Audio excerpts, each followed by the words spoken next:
Alors bonjour et bienvenue à ce premier capsule du premier chapitre pour le cours de chimie organique. Je vais donc vous introduire un petit peu qu'est-ce que c'est que la chimie organique. Évidemment, si vous n'avez pas regardé le vidéo précédent qui explique un petit peu qu'est-ce que le cours euh, est, puis qu'est-ce qu'on va faire durant le cours, comment le cours est structuré, moi je vous invite fortement à l'écouter pour avoir un petit peu plus d'explications sur comment ça va se passer cette session-ci. Et vous aurez aussi des indications sur qu'est-ce qu'on va voir comme matière durant ce cours-là. Mais pour la première semaine, la première chose qu'on va faire, c'est qu'on va regarder le chapitre 1 qui est pas mal une espèce de résumé de ce que vous avez vu dans vos cours de chimie précédents, surtout ce qui en a trait à dessiner des molécules, puisque en chimie organique, vous allez voir, on va dessiner beaucoup de molécules. Alors, on va un petit peu introduire qu'est-ce que c'est, on va voir les orbitales atomiques, surtout la notation de Lewis, un retour très rapide si jamais c'est loin dans votre mémoire. On va parler aussi de l'hybridation des orbitales, mais surtout pour la 3 dimensions. Pas tant pour comment ça se fait, mais je vais quand même en parler. Puis on va avoir la polarité des molécules et les interactions moléculaires. Tout ça, on va les avoir dans... Je vais diviser ça généralement en 3 capsules là, pour ce chapitre-ci. Donc, pour la première capsule, on va surtout s'attarder à l'introduction et aux notations de Lewis et comment dessiner les molécules. Lorsque vous aurez le temps, vous pourrez commencer à faire des exercices dans euh, le cahier d'activité, qui est au fond un cahier avec des exercices supplémentaires qui ne sont pas présents nécessairement dans le manuel. Donc, je vous invite à compléter dans l'atelier 1. Nous, je ne l'utilise pas vraiment comme un atelier que vous devez faire avant le cours, mais pour suivre le cours, ça peut être des exercices très, très importants, en plus de ceux dans le manuel que je vous conseille également de compléter pour pouvoir suivre. Surtout si vous avez de la difficulté avec la matière. Donc, les numéros 1, 2, 3 des pages 5 à 7 vont être quand même très bien pour pouvoir suivre. Alors, ce qu'on va avoir aussi, c'est que vous pouvez utiliser le manuel, puis à chaque fois que vous allez avoir un chapitre, au début du chapitre, vous allez avoir les exercices et les lectures qui sont suggérées. Puis ici, j'ai même divisé les exercices en 2 catégories pour que vous puissiez commencer dès que vous avez terminé, par exemple, la première capsule sur l'écriture organique, sur la 3 dimensions avec la deuxième capsule, puis les interactions dans la dernière capsule. Et vous avez des lectures qui sont suggérées dans le manuel euh, si ça vous tente de compléter un petit peu des choses que vous avez moins bien compris durant les capsules avec les notes de cours. Alors, euh, la chimie organique, qu'est-ce que c'est?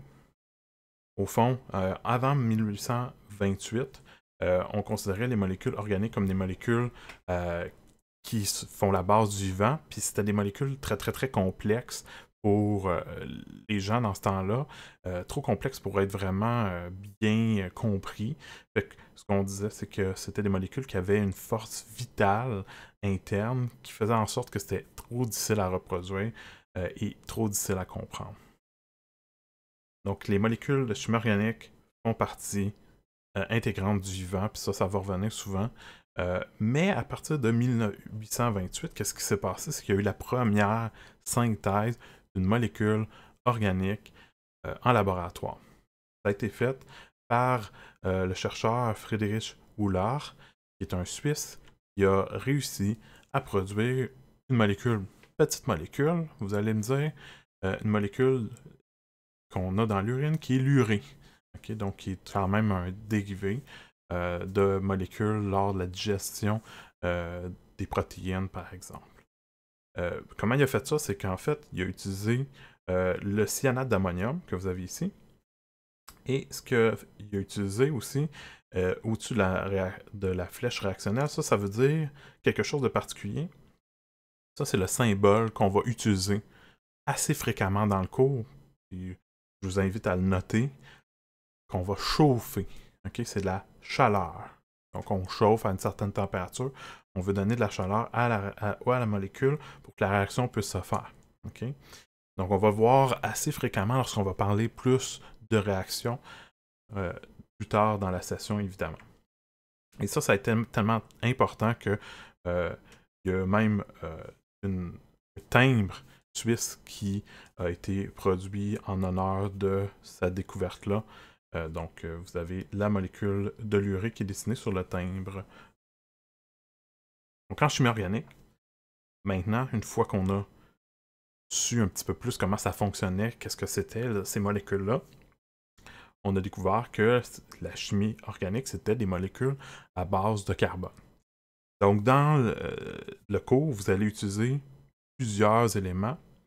Donc, vous aurez besoin de connaître ces éléments-là pas mal par cœur. Donc, dans le tableau périodique, on va utiliser seulement quelques éléments dans le cadre du cours. C'est quoi ces éléments-là? Évidemment, tout ce que je viens de vous dire, c'est à base de carbone. Il va y avoir beaucoup de carbone. Donc, le carbone, ça va être un des éléments qu'on va avoir le plus souvent, suivi de l'azote et de l'oxygène. Donc ça, ce sont des éléments qu'on va retrouver beaucoup dans les squelettes des molécules organiques. Donc ça va être important pour vous de savoir où est-ce qu'ils sont situés dans le tableau périodique. Parce que plus tard, on va les utiliser très très fréquemment, donc vous devez savoir il y a combien d'électrons libres, par exemple, donc combien de liens est-ce que ces atomes-là peuvent faire, combien ils ont d'électrons qui sont en doublet déjà. Donc, par exemple, le carbone qui est dans la 4e colonne ici peut faire 4 liens, tandis que l'azote qui est dans la 5e, lui, peut faire 3 liens, puisque déjà 2 électrons qui sont pairés ensemble, donc il y a juste 3 électrons libres pour pouvoir faire des liens, tandis que l'oxygène, il y en a encore moins d'électrons libres, puisqu'on est rendu à 6 électrons de valence à ce moment-là, seulement 2 liens. Et vous allez retrouver aussi parfois, en remplacement de l'azote et l'oxygène, parfois on va avoir le phosphore ou le sulfure. Donc ces deux-là vont remplacer soit l'azote, soit l'oxygène, puisqu'ils sont dans les mêmes familles, ils se ressemblent pas mal. Ils sont quand même plus rares que ceux de la 2e période, soit le carbone, l'azote et l'oxygène. Puis ce qu'on peut avoir aussi, c'est qu'on va avoir le fluor, le chlore, le brome, l'iode, donc les halogènes vont se retrouver aussi assez fréquemment dans certaines molécules organiques. Donc, tous ces atomes-là font seulement un seul lien, puisqu'ils sont déjà à 7 électrons de valence. Et on sait qu'on veut se rendre à 8. Je vais en reparler un petit peu par la suite. Et à cela, bien évidemment, là, ici, ce qui manque dans le tableau périodique, c'est qu'il y a un côté qui est complètement à gauche, qui contient un atome très très important, qui est l'hydrogène. Mais l'hydrogène, il est un petit peu particulier parce qu'il se retrouve de l'autre côté du tableau, mais en réalité, c'est pas un élément qui est un métal. Pourtant, il est du côté des métaux. Mais il se comporte beaucoup plus comme les autres non-métaux, parce que c'est un non-métal, l'hydrogène. Donc, en réalité, il se comporte pas mal plus comme les halogènes. C'est pour ça qu'on dit que les halogènes sont souvent des substituants. Ils remplacent l'hydrogène dans certaines molécules parce que l'hydrogène fait seulement un seul lien, comme tous les halogènes. Maintenant, quand je vous dis que c'est la chimie à base de carbone, c'est généralement des chaînes de carbone très longues qui comprennent d'autres éléments. Il y a quand même des exceptions à ça, par exemple les oxydes de carbone. Monoxyde de carbone, dioxyde de carbone ne sont pas vraiment considérés comme des molécules organiques. Les carbonates, donc Na2CO3 par exemple, le cyanure, donc juste CN, généralement c'est pas considéré comme organique. Les carbures et solides covalents, donc par exemple le diamant, le graphite, contient que des carbones, mais c'est pas des molécules qu'on retrouve dans le vivant, donc c'est pas considéré comme des molécules organiques. Très très rapidement, généralement, je parle un peu de pourquoi le carbone est aussi important. Donc si on regarde l'abondance des éléments dans l'univers, vous avez une espèce de représentation ici graphique. Donc qu'est-ce qu'on voit? C'est qu'on voit qu'il y a beaucoup d'hydrogène, d'hélium, parce que ce sont les éléments les plus simples. Et tous les éléments qui sont là sont produits par les étoiles. Hein. Donc c'est la fusion nucléaire des éléments qui produisent d'autres éléments par la suite dans les étoiles.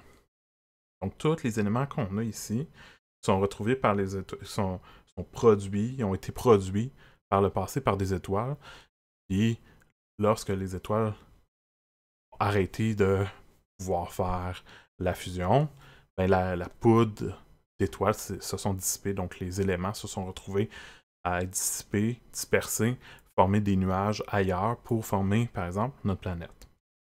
Ça, c'est important de comprendre qu'au fond, tout ça est fait jusqu'au fer. Là, vous voyez, il y a beaucoup plus de fer que tous les autres éléments par la suite. Pourquoi? Parce que le fer, lui, est particulier. C'est à partir de cet élément-là, c'est trop difficile de former les autres par la fusion nucléaire. Donc, les étoiles n'y arrivent même pas. Mais pourtant, on a les autres éléments qui existent. Pourquoi? Parce que il y a certaines fois où les étoiles, lorsqu'ils meurent, ils vont créer des supernovas. Les supernovas, c'est beaucoup, beaucoup d'énergie qui est relâchée à un même endroit. Donc, il y a plusieurs éléments qui ils sont formés par cet effet-là de beaucoup d'énergie à un endroit, ce qui crée de la fusion qui est momentanée, mais qui va générer les autres éléments qui se retrouvent en plus petite quantité, évidemment. Donc, ceux qu'on retrouve le plus, comme je dis, hydrogène, hélium. Après ça, vous avez l'oxygène, le carbone, puis vous avez aussi le néon. Donc, le carbone est un de ceux qu'on retrouve le plus.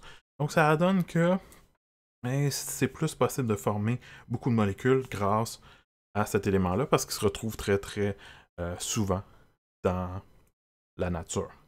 Mais il y a une autre chose qui est très, très importante. C'est que le carbone est capable de se lier à lui-même pour former des chaînes de carbone qui peuvent aller de taille variée, peuvent être cycliques, peuvent être de plein de formes. Donc ça va être très très intéressant pour pouvoir former plein de molécules variées qui vont avoir des propriétés différentes et donc vont porter à à avoir une fonction dans le vivant. Maintenant, dans le cours, on va donc utiliser ces éléments-là, on va dessiner les molécules, surtout avec des façons de dessiner que vous avez déjà vues, puis d'autres que vous n'avez pas encore vues. Une des façons que vous avez vues, c'est la notation de Lewis. Donc la notation de Lewis, c'est d'utiliser les électrons de valence pour pouvoir faire des liens. Donc je vous rappelle que on va regarder deux choses particulières. Il y a deux règles qui sont importantes. La règle la plus importante, c'est la règle de l'octet. Donc la règle qui est ici, c'est la règle qui stipule que les atomes, surtout par exemple ceux de la deuxième période, sont obligés de suivre cette règle-là. Ils peuvent être entourés de seulement 8 électrons. Puis ils peuvent pas dépasser cette règle-là. Donc ils veulent suivre la règle. Donc c'est pour ça que ça nous limite dans le nombre de liens qu'ils peuvent faire. Donc par exemple, le carbone, qui lui a 4 électrons libres, pour pouvoir arriver à 8, il doit se lier avec 4 autres électrons. Donc c'est pour ça qu'il va faire 4 liens différents. L'azote en a 5, donc il en manque 3, donc 3 liens, et ainsi de suite. Donc vous devez connaître le nombre de liens que chaque atome peut faire, des atomes que je vous ai nommés tantôt qui se retrouvent dans la chimie organique. Donc c'est pas beaucoup parmi le tableau périodique, mais c'est quelques-uns. L'autre chose qui peut arriver, c'est que même si on suit la règle de l'octet, ce qui peut se produire, c'est qu'on peut avoir une charge formelle sur un atome. Donc une charge formelle, c'est lorsqu'on fait le décompte des électrons qui appartiennent directement. C'est pas tout ce qui est partagé. Lorsqu'on parle de la règle de l'octet, on compte aussi ceux qui sont partagés. Tandis que pour la charge formelle, on compte seulement ceux qui appartiennent directement à l'atome, qui sont de leur côté. Et on va faire la différence avec combien il devra avoir d'électrons lorsqu'il serait seul normalement. Ce qui est à noter, c'est que les atomes de la deuxième période, eux, doivent le plus possible respecter la règle de l'octet, puis impossible de dépasser. Donc, vous pouvez avoir moins, c'est possible, ça peut arriver. Donc, par exemple, 6 électrons autour d'eux, c'est correct. 8 électrons, c'est pas mal mieux. 10 électrons, impossible. Et puisqu'on va utiliser beaucoup d'éléments de la deuxième période, carbone, azote, oxygène, à ce moment-là, on doit suivre cette règle-là. Si je vous montre une molécule ici, la forme de notation de Lewis, évidemment, ici, ce que j'ai fait, c'est que j'ai mis les points là, sur les lignes, mais généralement, on laisse juste les lignes, à part les doublets libres, comme le doublet libre qui est ici, lui, on va le mettre avec 2 points. Mais les autres, on met généralement juste des tirets, mais ici, j'ai mis les points qui représentent les électrons, donc il y a toujours 2 électrons dans un lien, juste pour vous montrer comment on peut faire le décompte. Mais vous n'êtes pas obligé de le faire comme ça, là, vous pouvez le faire juste avec des traits, c'est correct.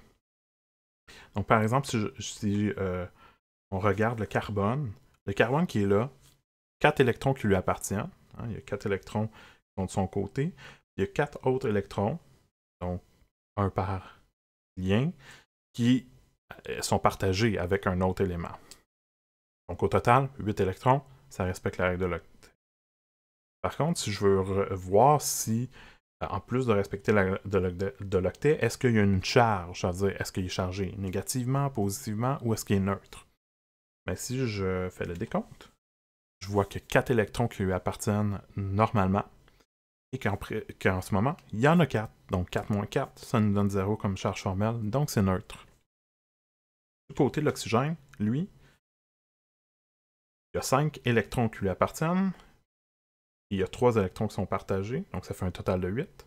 Il y en a 5 parce qu'on a 1, 2, 3, plus les 2 du double libre qui lui appartiennent, puis les 3 partagés, c'est les 2 de l'hydrogène et 1 du carbone. Donc ça fait 8, il respecte la règle de l'octet. Tandis que si je regarde juste ceux qui lui appartiennent par rapport à ce qu'il devrait avoir normalement, donc normalement, il devrait avoir 6, donc ça, vous devriez savoir ça par cœur, qui combien normalement il devrait avoir. Et pourtant, il y en a juste 5 présentement, donc ça fait 6 moins 5, ça nous donne donc une charge qui est positive, hein, parce que 6 moins 5, ça donne 1 positif, donc une charge de plus 1. Donc normalement, on mettrait une charge plus juste à côté de l'oxygène pour indiquer qu'il y a une charge formelle sur cet atome-là. Okay? Ce que je veux éviter, c'est que vous mettiez des crochets avec une charge positive à l'extérieur pour montrer qu'il y a une charge dans la molécule au complet. Ça ne nous intéresse pas. Maintenant, on veut vraiment savoir où sont les différentes charges. Okay? Donc, quand vous allez dessiner vos molécules, vous devez respecter la règle de l'octet.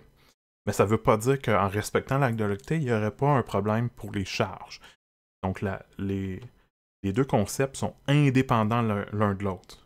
Ce qui veut dire qu'un atome peut être chargé, peut respecter la règle de l'octet, ou un atome pourrait ne pas respecter la règle de l'octet, mais quand même ne pas être chargé. Donc, ça pourrait arriver. Okay? Donc, c'est important de faire attention à ces deux règles-là, ne pas les confondre. Ce qui est le plus important, c'est la règle de l'octet. Puis, après ça, une fois que vous avez terminé votre dessin, vous regardez s'il y a des charges, puis vous les indiquez à ce moment-là. Maintenant, en chimie organique, ce qu'on va avoir, c'est qu'on va dessiner beaucoup de molécules de carbone. Donc, je donne une méthode un peu plus rapide pour pouvoir dessiner des représentations de Lewis de molécules de carbone. Donc, ce que vous allez faire, c'est regarder pour dessiner la chaîne de carbone. C'est-à-dire qu'ici, j'ai 1, 2, 3, 4 carbones. Ce que je vais faire, c'est que je vais dessiner juste ces carbones-là. Parfois, ce qui va arriver, ça se peut qu'il y ait un oxygène ou un azote qui soit inséré dans cette chaîne-là. Ça peut arriver. Quand vous allez dessiner, vous allez peut-être voir qu'à un moment donné, oh, ça marche pas, je peux pas laisser cet oxygène-là lié avec ce carbone-là. Il faudrait qu'il soit lié entre les deux carbones. Plus vous allez en dessiner, plus vous allez vous rendre compte que, il y a des petites exceptions où parfois un oxygène ou un azote peut être inséré à l'intérieur de la chaîne. Pour l'instant, on va commencer par des molécules un peu plus normales, plus simples. Donc ici, il y a 4 carbones. Et là, après ça, il y a une raison pourquoi il y a un ordre particulier, pourquoi j'ai écrit les hydrogènes un à côté des carbones et non pas regroupés tout ensemble en CH8, par exemple. Okay? Ça veut dire que les hydrogènes qui sont ici, les 3 hydrogènes sont liés au carbone qui est juste avant.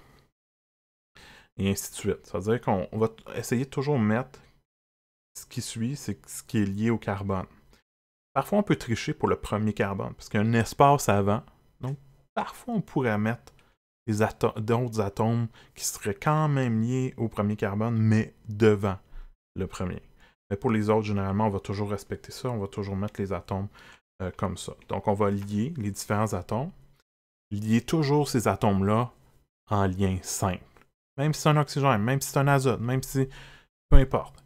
Faites des liaisons simples. Vu que c'est des des hydrogènes, puis les hydrogènes peuvent juste faire un seul lien, c'est pas trop difficile. Puis vu que les hydrogènes n'ont pas d'électrons libres ici, c'est pas trop compliqué pour ça. Après ça, ce que vous devez faire, c'est regarder est-ce que les atomes respectent la règle de l'octet. Et c'est là que si vous pouvez mettre des doublets libres sur les oxygènes, azote, vous allez le faire. Mais ici, les carbones, je veux pas de doublets libres. C'est pas quelque chose qu'on veut voir. C'est pas quelque chose qui est stable. Hein? Je vous dis, le carbone veut faire 4 liens. Donc, je veux 4 liens. Je veux pas un doublet libre. OK? Sinon, ça va créer d'autres problèmes dans notre molécule. Donc ici, ce que je me rends compte, c'est que le premier carbone, 1, 2, 3, 4, 5, 6, 7, 8 électrons autour de lui, il respecte la règle de l'octet. Deuxième carbone, même chose, respecte la règle de l'octet. Troisième carbone, 1, 2, 3, 4, 5, 6. 6 électrons autour de lui, il ne respecte pas la règle de l'octet. Il manque 2 électrons, donc il manque un lien pour ce carbone-là. Parce qu'un lien, c'est 2 électrons partagés. Et je me rends compte que le dernier carbone a la même chose. Puisqu'il y a 2 éléments qui sont voisins, qui ont le même problème, qu'est-ce qu'on va faire pour régler leur problème? On va ajouter une liaison supplémentaire entre les deux. Donc, on va créer une liaison double. C'est parce que là, on était dans le pétrin, on ne fait pas régler les... on n'avait pas une façon de régler la règle de l'octet facilement, que là, on a mis une double liaison. Donc ici, vous avez votre double liaison. Évidemment, si jamais vous aviez des oxygènes, des azotes, vous allez mettre les doublets libres. Même chose pour les halogènes. Ils ont des doublets libres. Donc halogène, généralement 3 doublets libres. Oxygène, 2 doublets libres. Et l'azote, 1 doublet libre. Sauf pour des cas rares où on peut avoir un petit peu plus ou un petit peu moins de doublets libres. Si jamais vous n'êtes pas capable de faire plus. Ici, vous avez un premier exercice. Donc, exercice 1, qui est un exemple de diagramme de Lewis déjà dessiné, dans lequel il y a des charges formelles, puis il y a des atomes qui ne respectent pas la règle de l'octet. Donc, je vais vous demander de regarder, d'essayer de les trouver. Généralement, ça ne devrait pas vous prendre trop de temps. Puis après ça, vous avez l'exercice 2, qui est de dessiner 2 diagrammes de Lewis. Un pour la molécule en A, un pour la molécule en B. Ce que je vous conseille, c'est que je vais vous donner la réponse. Donc, ce que je vous recommande, c'est d'essayer par vous-même avant de regarder la réponse. Donc, mettez la vidéo à pause. Essayez de compléter le plus possible. Si vous avez trop de difficultés, là, à ce moment-là, vous pouvez écouter la vidéo. Mais si vous regardez tout de suite la réponse, puis qu'après ça, vous dites « Ah oui, c'était facile, je me rappelle de ça », ça pourrait vous nuire.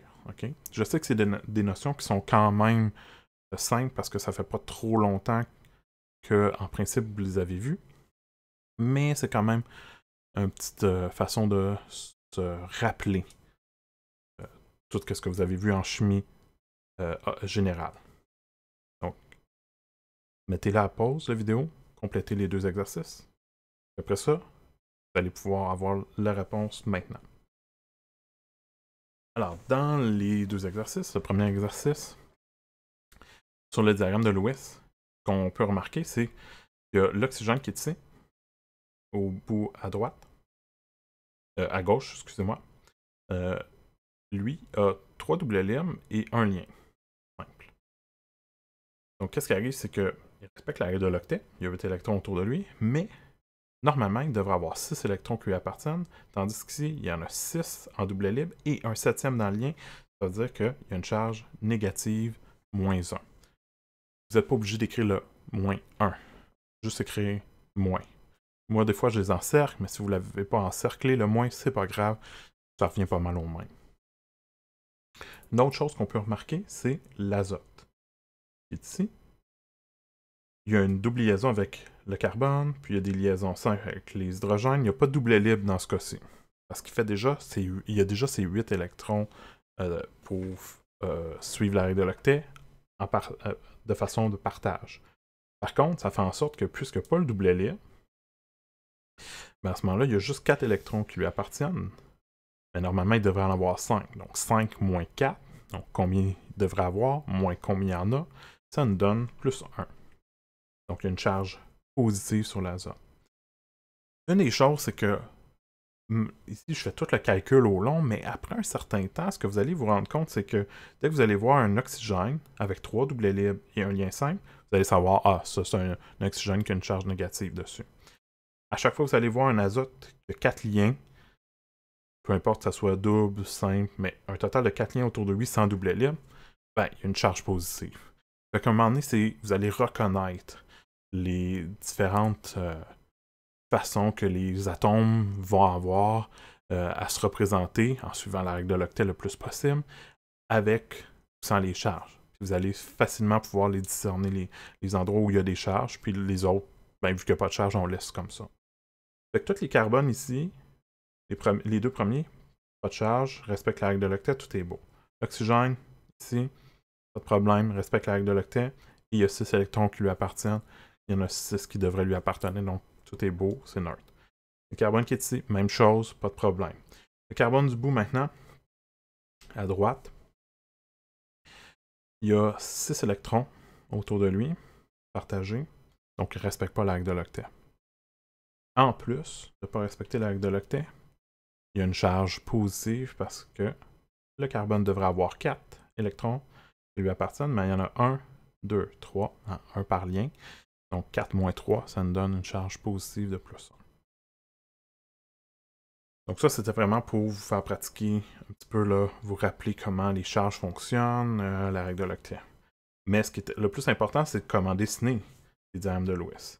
Donc si je veux dessiner le diagramme de Lewis pour la molécule qui est ici, qu'est-ce que je ferais? Bien, je commencerais par dessiner 2 carbones liés en liaison simple. Après ça, j'attacherai. Donc ici, là, il y a un ordre particulier. Puisqu'il y a cet hydrogène-là qui est, on sait, il suit le premier carbone, donc il est attaché au carbone, tout va bien. Par contre, on a un N suivi d'un H. Puis, comme j'ai dit, des fois on triche avec le premier carbone, on va mettre un atome qui est lié au carbone devant. Par contre, j'ai mis le N suivi d'un H. Ça veut dire quoi? Ça veut dire que l'hydrogène qui est là, il n'est pas lié au carbone, parce que sinon je l'aurais mis avec l'autre. Il est plutôt lié à l'hydrogène. Donc le carbone est lié à l'azote, qui lui a un hydrogène dessus. Tout en lien simple au départ. OK, faites des liens simples. Pour ce qui est du deuxième, on a un hydrogène et on a 2 hydrogènes plutôt et un chlore. Et là, qu'est-ce que vous allez vous rendre compte, c'est qu'avant d'avoir la double liaison entre l'azote et le carbone, vous allez voir que l'azote, on veut lui mettre un doublet libre. Le carbone ne peut pas avoir de doublet libre. Fait que là, on va se rendre compte que l'azote et le carbone ne respectent pas la règle de l'octet. Il leur manque chacun 2 électrons, donc un lien. Donc on va faire une liaison double entre les deux. Pour le chlore, il ne faut pas oublier qu'il y a 3 doublets libres, puisque c'est un halogène. Finalement, pour le diagramme de Lewis pour le CH3CO2-, un petit peu la même chose. Donc, on a 3 hydrogènes sur le premier carbone, puis sur le deuxième carbone, on a 2 oxygènes. On commence en les mettant en liaison simple d'abord, puis on se rend compte que le carbone et les 2 hydroxygènes ne respectent pas la règle de l'octet. Mais je ne peux pas faire des liaisons doubles avec les 2 oxygènes. Pourquoi? Parce que si je fais ça, je vais me dépasser la règle de l'octet pour le carbone. Le carbone, lui, il manque juste 2 électrons, donc un lien. Mais les 2 oxygènes auraient un problème. Je mets 2 doublets libres sur chaque oxygène. Qu'est-ce qu'on voit? On voit aussi qu'il y a une charge négative. Pour l'instant, faites-vous-en pas, essayez pas de la placer, la charge négative. Elle va se placer toute seule lorsque vous allez compléter la structure de Lewis. Donc, qu'est-ce que je me rends compte? C'est que je peux faire une liaison double avec un oxygène, mais avec l'autre, je peux pas. Par contre, je vais avoir plus d'électrons libres à mettre sur cet oxygène-là pour respecter l'acte de l'octet. Ça fait en sorte que c'est lui qui va avoir 3 doublets libres avec un lien. Donc, comme on a vu en haut, même pattern. Donc, il va avoir la charge négative sur cet oxygène-là. Évidemment, en structure de Lewis, ça n'a pas vraiment d'importance lequel que la liaison simple, la liaison double. Donc, si vous avez inversé, c'est correct. Si ici, votre lien entre l'azote et l'hydrogène n'était pas à cet angle-là, le mis droit, il n'y a pas de problème parce que dans la structure de Lewis, les angles ne sont pas respectés. Okay? Évidemment, les molécules ne sont pas des quelque chose qui est juste en 2D. Mais la représentation de Lewis fait juste les représenter en 2D parce qu'on veut juste savoir qui est lié avec quoi, puis les électrons sont où. Mais en chimie organique, c'est un problème, ça. Fait que je vous montre un petit peu les 4 méthodes d'écriture qu'on va utiliser en chimie organique qui vont revenir très très fréquemment. Première écriture, l'écriture qui est appelée dans votre manuel comme développée. C'est votre structure de Lewis. Cette façon de faire-là, c'est la plus simple que vous connaissez, mais vous savez qu'elle n'est pas parfaite pour la 3 dimensions. Hein. La structure développée, structure de Lewis, elle met en évidence les liaisons entre chaque atome, mais il n'y a pas la vraie structure de 3 dimensions. Fait qu'il existe une autre écriture qui s'appelle l'écriture développée, 3D, qui est aussi appelée représentation projective. Que vous aviez vu précédemment, probablement en chimie générale, surtout, où ce que vous avez, c'est que lorsque vous avez un carbone, par exemple, il est sous cette forme-là, avec 4 liens, ben, il y a des liens qui vont être comme ça, en gras, okay, comme un triangle en gras, ça veut dire un lien qui sort du plan, qui va vers vous. Okay, donc, sort de la feuille et avance vers vous. Tandis que une qui est en tiret comme ceci, comme hachuré, il y en a des fois qui font des petits tirets, c'est préférable faire hachurer. Ben à ce moment-là, cet hydrogène-là, il va vers l'arrière de votre feuille, l'arrière du plan. Tandis que les lignes normales sont dans le plan de la feuille. Okay? Donc ça va plus nous donner d'informations, mais là, on va tout développer, on va tout mettre les atomes, toute la 3D au complet. Fait que c'est bien, on va tout voir, mais quand vous avez à dessiner beaucoup de molécules, en chimie organique, ça commence à être long de dessiner toute la 3D. Alors, il y a 2 autres méthodes qu'on va utiliser. Il va y avoir l'écriture semi-développée. Donc, au lieu de tout développer, ce qu'on va faire, c'est qu'on va développer en partie qu'est-ce qu'il y a autour de, par exemple, chaque carbone. Donc, c'est un petit peu ce que je vous ai présenté jusqu'à maintenant. Vous avez CH3, CH2, CH3. On a développé un petit peu, mais on a regroupé toutes les H qui sont sur chaque carbone ensemble. Parfois, vous pouvez les avoir aussi sous cette méthode-là, où au lieu, là, on représente un tiret entre chaque carbone pour dire, ben, si les carbones sont liés ensemble. Donc, on peut soit les coller ou mettre des tirets. Puis, vous voyez ici, pour le premier carbone, des fois, on triche, on les met les hydrogènes devant au lieu de les mettre en arrière, mais ça, c'est pas très, très grave. Si vous le mettez de la façon que vous désirez. Donc, c'est une formule un peu plus abrégée où tous les liens n'apparaissent plus nécessairement. Ils vont être regroupés sur l'atome qui les porte. Ici, c'est pas mal des hydrogènes, mais on pourrait faire la même chose avec OH, NH2, etc. Et ce qui est important aussi, c'est que parfois, on va avoir des parenthèses qui vont regrouper des répétitions.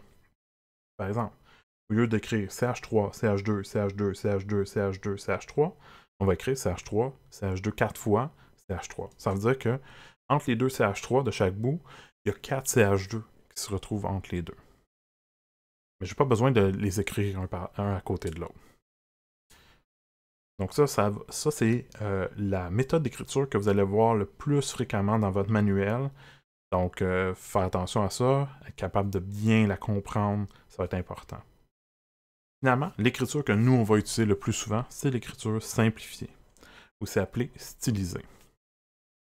Dans l'écriture stylisée, ben, je vous ai représenté ici la même molécule, soit CH3, CH2, CH3, comme ceci. Ce qu'on voit, c'est 2 lignes. Et les 2 lignes qui sont là représentent les 3 atomes de carbone et avec tous les hydrogènes. Le petit truc qui est là-dedans, c'est que en écriture simplifiée ou stylisée, on va utiliser les extrémités des lignes comme des carbones. Ça veut dire qu'à chaque fois qu'il y a un bout de ligne, c'est un carbone qui est là par défaut. Puisqu'on sait que c'est un carbone qui est là par défaut, on ne l'écrit pas. Il est là, mais on ne l'a pas spécifié que c'est un carbone, mais par défaut, c'est toujours un carbone. Ça veut dire que la pointe, c'est un autre carbone.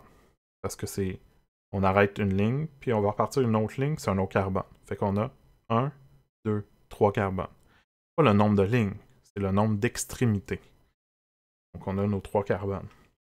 Et l'autre chose, c'est que les liens les plus visibles, qu'on va retrouver le plus souvent dans les molécules organiques, c'est les liens CH, en plus des liens CC. Les autres, c'est les liens CH. Qu'est-ce qu'on va faire? C'est qu'en stylisé, pour essayer de ne pas avoir à tout représenter tout le temps, ben, on va les cacher. Ils sont là, ils sont juste invisibles à l'œil. Okay? Donc, par exemple, le carbone qui est ici, il y a normalement 3 hydrogènes. Ils sont juste là, mais ils ne sont pas représentés. Le carbone qui est ici au centre a 2 hydrogènes. Ils ne sont juste pas représentés. Même chose pour celui du bout. Comment je fais pour savoir rapidement combien il y en a? Ben, je regarde. Le carbone qui est ici, il y a une seule ligne de dessinée. Il doit faire 4 liens. C'est-à-dire que les 3 autres lignes qui ne sont pas dessinées, il doit faire 4 liens au total, ben, c'est des hydrogènes. Donc tout ce qui est des hydrogènes ne sont pas dessinés, mais il faut que le carbone respecte la règle de l'octet, donc ce sont les liens qui ne sont pas dessinés, c'est avec des hydrogènes. Par contre, tous les autres atomes différents vont être liés au carbone, par exemple oxygène, azote, on doit les dessiner. Et les hydrogènes qui sont liés à un oxygène ou un azote doivent être aussi représentés. Cette méthode-là, donc je vais vous donner un exemple de tout ça. Donc ici, ce que je vais faire, je vais tasser ça comme ça ici. Donc si je dessinais une molécule de CH3, donc ici, cette molécule-là, c'est du CH3, ça, comme ceci. Donc du CH3, CH2, OH. En stylisé, ce que vous allez avoir, c'est un carbone au bout, avec 3 hydrogènes, donc on ne le dessine pas. Un carbone ici, 2 hydrogènes, donc on ne le dessine pas. Et un OH. L'importance ici, c'est que le OH doit être représenté. Parce que si vous laissez ça avec rien, c'est un carbone par défaut. Par contre, dès que vous mettez quelque chose d'autre au bout de la ligne, un autre élément, ça remplace le carbone. Ce que vous pouvez faire, c'est que vous pouvez regrouper le O et le H, ou encore, il y en a des fois, ce qu'ils peuvent faire, c'est développer un petit peu comme ça. Donc, ces deux méthodes-là sont acceptées, les deux sont bonnes. Pour débuter, vous allez peut-être préférer faire ça comme ça, c'est plus compact, mais par la suite, vous allez voir que des fois, on va avoir besoin de dessiner les liens un petit peu plus lorsqu'on va faire des réactions. L'autre question qui revient de temps en temps, c'est est-ce que j'ai besoin de dessiner les doublets libres en stylisé? La réponse est non. Vous n'avez pas besoin.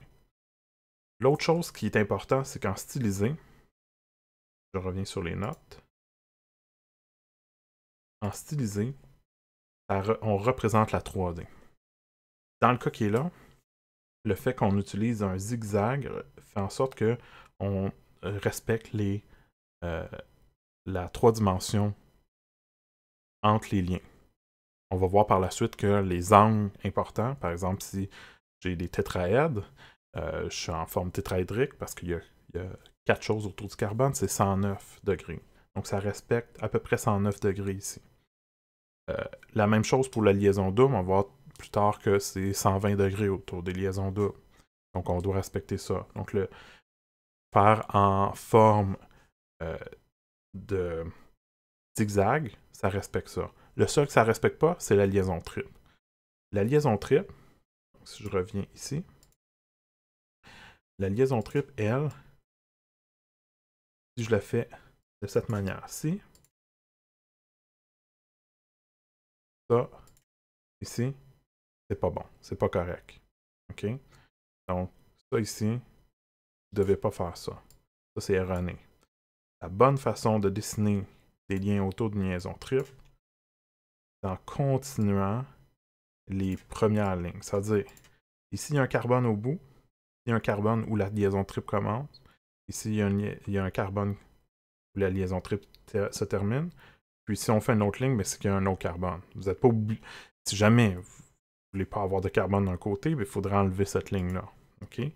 Mais la liaison triple doit être continue avec les lignes autour. Okay? Et non pas en zigzag en angle. Parce qu'on va voir que c'est 180 degrés qui doit être respecté pour la liaison triple. on va reparler par la suite, là, je vais vous donner des exemples. Donc, vous devez être capable de passer d'une forme à une autre, c'est très très important. Alors, pour pouvoir commencer à faire ça, vous avez 2 exercices qui sont là, qui vont vous faire pratiquer ça ici, surtout l'exercice 3, qui va vous faire pratiquer justement comment dessiner les formes. Donc, vous avez formule semi-développée, utilisée, que je vais vous demander de faire. Puis, vous avez aussi un exercice après, un petit peu plus simple, qui est juste pour vous faire pratiquer un petit peu comment voir les molécules sous la forme stylisée. Que des fois, vous oubliez qu'il y a des hydrogènes qui existent quand on ne les dessine pas, mais ils sont présents, ils sont juste invisibles. Même chose pour les carbones, qui sont présents, ils sont juste au bout, on ne les met pas en... Mais au début, ça va vous demander un petit peu de pratique de faire ça. Fait que, même chose que tantôt, je vais vous donner les réponses tout de suite, mais ça va vous demander peut-être un petit peu plus de temps pour les faire. Mettez-le à pause, la vidéo, pour pouvoir pratiquer, puis ensuite revenez pour pouvoir compléter. Ça va pas mal compléter la capsule 1 par la suite. Donc, prenez votre temps pour pouvoir bien faire ça. Alors, dans les 2 exercices, ce qui va être important, c'est vraiment de passer généralement de la structure de Lewis à la styliser assez facilement en utilisant les formules qui sont là. Mais évidemment, éventuellement, vous allez passer directement à la styliser. Donc ça va être une des choses. Pour l'exercice 4, la formule moléculaire, au fond, si vous ne vous rappelez pas qu'est-ce que c'est lorsqu'on écrit par exemple C12H12O8 par exemple. Donc on regroupe tout ensemble. Donc je veux juste savoir si vous êtes capable de compter le nombre de carbone. C'est pas quelque chose qu'on va utiliser beaucoup, la formule moléculaire, parce que ça donne pas beaucoup d'informations, mais ici c'est juste pour pratiquer. Alors je vous donne les réponses, comme j'ai dit. Pour on va commencer par le numéro 3. Vous allez voir, probablement que le A vous a causé quelques problèmes avec le CH3 2 fois. C'est une des choses qui cause beaucoup de problèmes avec les gens, c'est parce que ce qu'ils veulent faire, c'est qu'ils veulent attacher 2 CH3 ensemble. Mais si je fais ça, il n'y a rien d'autre qui peut se connecter parce que ça respecte, j'arrive à la règle de l'octet pour les 2 carbones. À la place, qu'est-ce que je dois faire? Je dois lier les 2 CH3 au même carbone suivant. Donc, qu'est-ce que ça donne? Ça donne la chose suivante. Donc, si on regarde ici, pour le A, vous avez 2 CH3, donc un ici, et un ici que j'ai mis un petit peu plus en retrait. Ces 2 CH3-là sont liés sur le même CH. Puis après ça, j'ai CH2, oups, 3 fois, il me manque un... Donc, mes CH2, puis j'ai un CH3 au bout ici comme ça. Donc ça, c'est pour la forme de Lewis. Donc, si j'écris tout comme ça, des fois, ça va être long. À la place, ce que je fais, c'est que je fais la forme, mais stylisée. Stylisée, j'utilise juste des lignes. Donc, qu'est-ce que vous feriez commencer, c'est faire votre ligne comme ça, de 1, 2, 3, 4, 5, 6 carbones. Donc, 1, 2, 3, 4, 5, 6 carbones. Puis sur le carbone 2, j'ai un autre carbone qui va aller dans une autre direction. Vous avez parti votre zigzag dans l'autre sens. Admettons, vous êtes parti comme ça, faire les premiers 6 carbones. Là, vous dites, mais moi, je l'ai fait comme ça. Est-ce que c'est correct? Oui, c'est bon. L'orientation n'est pas importante de votre dessin. Ce qui est important, c'est les angles. Si vous respectez les angles comme ceci, c'est correct. Donc, soit vous l'avez dessiné comme ça, ici, ou comme ça, c'est correct. Pour la forme de Lewis, les angles, c'est pas important, fait que peu importe comment vous la dessinez, tant que c'est lié avec les bons atomes, c'est correct. Donc ça, c'est les 2 possibilités pour le A. Pour le B, on a CH2, CH, CH2, Br. Et on se rend compte qu'entre le premier carbone et le deuxième carbone, Il y a un problème pour la règle de l'octet, donc il manque un lien. Donc on fait une liaison double. Et pour le brome, ben, le brome, lui, a toujours des doublets libres. Donc il y a 3 doublets libres autour du brome pour la forme de Lewis. Par contre, lorsque je vais le dessiner en stylisé, ce que je vais faire, c'est que je vais mettre ma liaison double. Donc pour la liaison double, que les gens, la chose qui arrive, c'est que les gens me demandent, OK, quand je dessine mes 3 carbones, puis que je fais ma liaison double, est-ce que je la fais comme ça? Est-ce que je la fais comme ça à l'extérieur? Ou est-ce que je la fais comme ça, égale, comme dans le milieu? Les 3, c'est bon. Fait que si vous préférez comme ça, c'est correct. Si vous l'avez fait comme ça, c'est bon. Par contre, ce qui est important, c'est que lorsque vous allez mettre votre brome, il y a des gens qui font, c'est qu'ils arrivent, ils font « Ah, il y a un brome sur le 3e carbone », et qu'ils mettent le brome à la place du 3e carbone. Mais là, ce que vous venez de faire, c'est que vous venez de faire disparaître le 3e carbone. Vous l'avez remplacé par un brome. C'est pas ça que vous voulez faire. Lorsque vous voulez ajouter un lien avec un autre atome, et que vous devez garder le nombre de carbone que vous avez déjà là, vous devez ajouter un lien. Puis là, si vous avez décidé de le faire vers le bas, vous avez un brome, c'est correct. Vous avez décidé de le faire, de le mettre comme ça sur le côté, c'est bon aussi. OK? Si vous avez mis les doublets libres, ça serait correct. Mais je ne vous oblige pas de le faire pour l'instant, pour le styliser. Plus tard, on va en avoir besoin, mais pour l'instant, concentrez-vous sur comment faire votre forme stylisée. Finalement, pour le C, vous avez la molécule que vous allez voir dans le laboratoire assez fréquemment, qui est l'acétone. Donc CH3, COCH3. Ici, j'ai mis une parenthèse autour de l'oxygène. Ce n'est pas nécessaire. C'est que des fois, il y a certains manuels qui vont utiliser cette technique-là pour vous dire que l'oxygène n'est pas dans la chaîne de carbone, mais bien lié au carbone. Mais des fois, ça vous mélange plus qu'autre chose. Fait que c'est pour ça qu'il y a certaines façons de faire. Certains manuels, vous ne le feront pas. Fait que, je pense que votre manuel ne le fait pas. Fait que faites comme s'il n'y avait pas de parenthèse, c'est pas nécessaire. Mais ce que ça dit, c'est que votre carbone au centre doit être lié avec l'oxygène. Et puisqu'il est lié juste avec un oxygène, et que juste un lien simple, c'est pas assez pour respecter la règle de l'octet, alors on va faire une liaison double. Et l'oxygène, il a ces 2 doublets libres. La forme stylisée, 3 carbones, et au centre, liaison double avec l'oxygène. Donc ça, c'est pour respecter les angles, qu'on fait ça comme ça. Maintenant, pour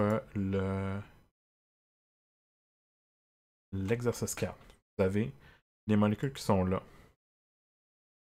Donc, la première molécule, vous avez à chaque extrémité, donc aux 4 extrémités, vous avez des carbones qui ont juste un lien avec un autre carbone.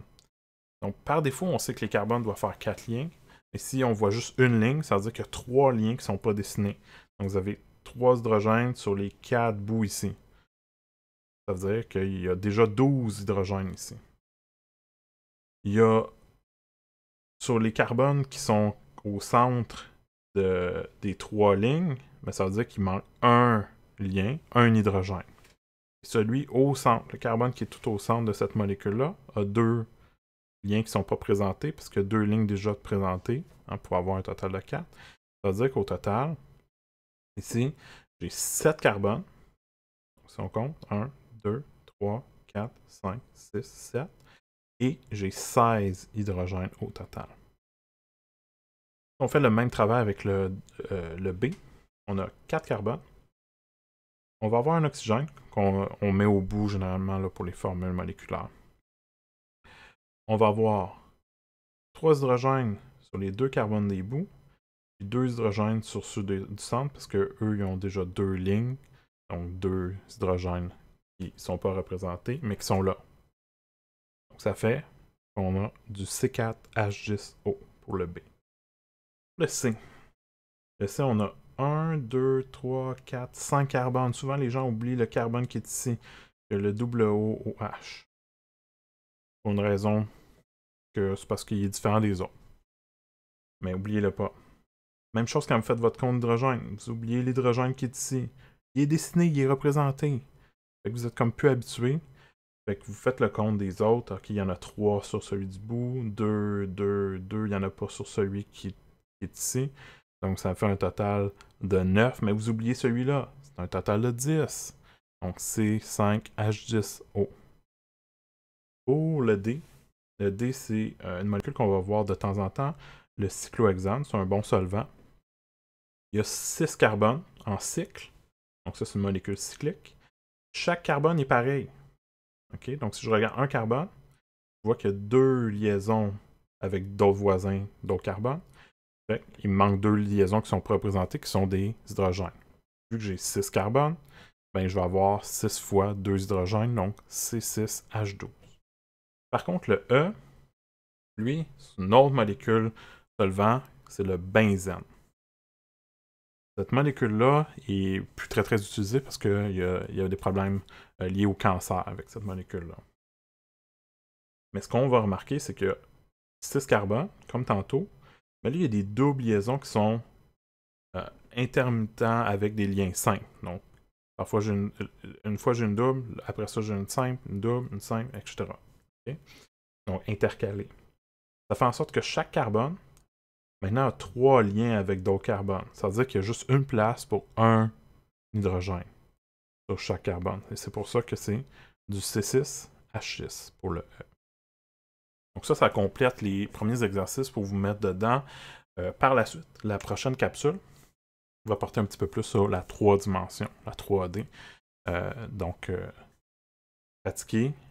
Si vous avez de la difficulté, venez me poser des questions parce que c'est très important que vous ayez la base. Ça, c'est vraiment la base pour la suite. Si vous avez de la difficulté avec la base, ça va être très difficile de poursuivre dans les cours par la suite. Donc, prenez votre temps, faites des exercices.